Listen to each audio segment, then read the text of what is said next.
मुख्यमंत्री हेमंत सोरेन को ईडी द्वारा बार बार समन्स भेजने के विरोध में आज साहेबगंज में झामुमो कार्यकर्ताओं ने सुबह से ही बंद बुलाया है। झामुमो कार्यकर्ता सड़क पर उतर करके जगह जगह विरोध प्रदर्शन कर रहे हैं। इस पर जेएमएम के प्रवक्ता मनोज पांडे ने कहा कि जनता द्वारा चुनी गई सरकार को अस्थिर करने के लिए विपक्ष ने इस तरह का साजिश रचा है।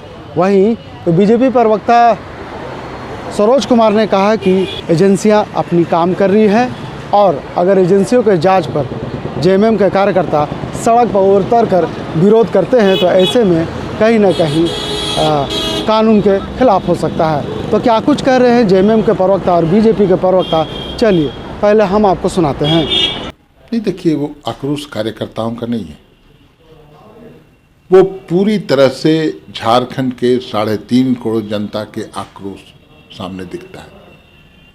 आज तमाम झारखंडी अपने आप को अपमानित महसूस कर रहे हैं। एक चुनी हुई सरकार को गिराने का प्रयास, एक लोकप्रिय मुख्यमंत्री को जिसने प्रचंड जनादेश लिया हो, और आज उन्हें अपमानित किया जा रहा है, प्रताड़ित किया जा रहा है, बेबुनियाद आरोपों पर एक गलत परसेप्शन बनाने का प्रयास किया जा रहा है।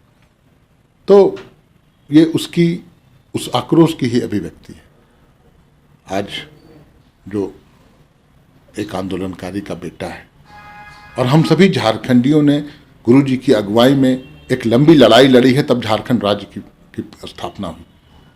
और उस राज्य का मुख्यमंत्री को दिल्ली के इशारे पर प्रताड़ना, तो ये पूरी तरह से हम झारखंडियों की अस्मिता के साथ खिलवाड़ किया जा रहा है और उसी का परिणति है जो आप जगह जगह देख रहे हैं। देखिए, घोटाले की जब बात होती है तो सबसे पहले भाजपा का चर्चा होता है। येदियुरप्पा जैसे खनन घोटाले के सिरमौर, उनके बेटे अभी अध्यक्ष हैं, वो मुख्यमंत्री रहे। जितने घोटालेबाज हैं, इनके यहाँ आकर सभी वॉशिंग पाउडर निरमा से धुल जाते हैं। घोटालों को सबसे ज़्यादा प्रश्रय, घोटालेबाजों को सबसे ज़्यादा संरक्षण अगर किसी ने दिया है तो भारतीय जनता पार्टी की मौजूदा जो वर्तमान व्यवस्था है उसने दिया है। लेकिन ये एक गलत परसेप्शन बनाते हैं, अवैध खनन की बात करते हैं। इसके पहले भी माननीय मुख्यमंत्री को ईडी कार्यालय बुलाया गया था, वो गए थे, पूछताछ में मदद किया था उन्होंने। नतीजा क्या हुआ था? पिछली सरकार में जो 125 रैक पत्थर, स्टोन चिप्स बिना चालान के भेज दिए गए थे दूसरे राज्यों में और बांग्लादेश, वो किसकी सरकार थी? उंगली किस पर उठा? आरोपी कौन बना? पूर्व मुख्यमंत्री। मामला दबा दिया गया। तो घोटाले तो पिछली सरकार में हुए थे। ये सरकार, चूंकि आपके राजनीतिक विरोधी हैं हम लोग, तो आप प्रताड़ित कर रहे हैं। तो इस तरह की बातें हो रही हैं जो अनुचित है। राजनीतिक विद्वेष के तहत कोई संवैधानिक संस्था काम करेगी तो कहीं ना कहीं लोकतंत्र को खतरा है।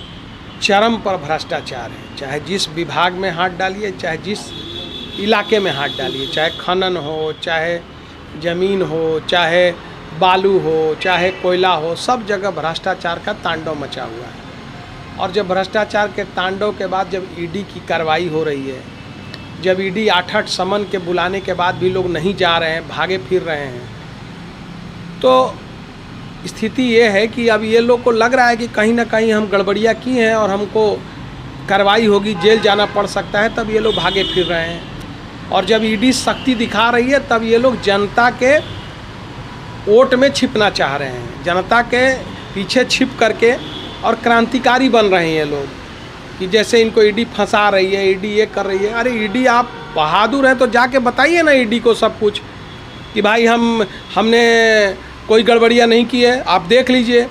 और कानून है ना, और आप जब ईडी अगर गलत कर रही है, ईडी अगर संविधान सम्मत काम नहीं कर रही है तो आपको कोर्ट जाना चाहिए। और आप गए भी थे, सुप्रीम कोर्ट से लेकर हाई कोर्ट तक घूम के आ गए, आपको राहत नहीं मिला। इसका मतलब कि कहीं ना कहीं कोर्ट ने आपको राहत नहीं दिया, इसका मतलब आपने गड़बड़ियाँ की हैं। और जब गड़बड़ियाँ की हैं तो आपको जाना चाहिए ईडी के पास।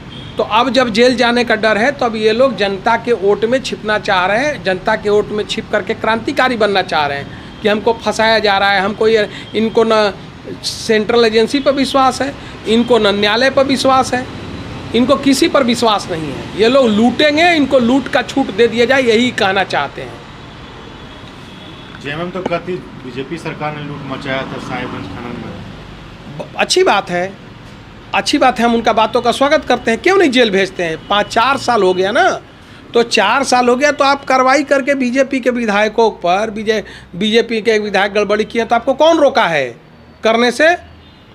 केंद्र में इनकी 14 तक सरकार थी, तो 14 तक बीजेपी के नेताओं ने गड़बड़ी किया है, तो उनको किसने इनको रोका था कार्रवाई करने से? कई राज्यों में बीजेपी की सरकार नहीं है, इनकी विपक्ष की सरकार है, तो वहाँ क्यों नहीं ये लोग कार्रवाई करते हैं बीजेपी के लोगों पर, अगर बीजेपी के लोग भ्रष्ट हैं तो? लेकिन इन लोगों पर कार्रवाई तो 14 के पहले से चल रही है, चाहे लालू हो, चाहे जो गुरुजी इनके शिबू सोरेन हो, तो कांग्रेस के समय से ही कार्रवाई इन पर चल रहा है। इन्हीं के राज में इन पर कार्रवाई हुई है, बीजेपी का ने कहाँ कार्रवाई किया है? और गड़बड़ी होगी तो कार्रवाई होगी।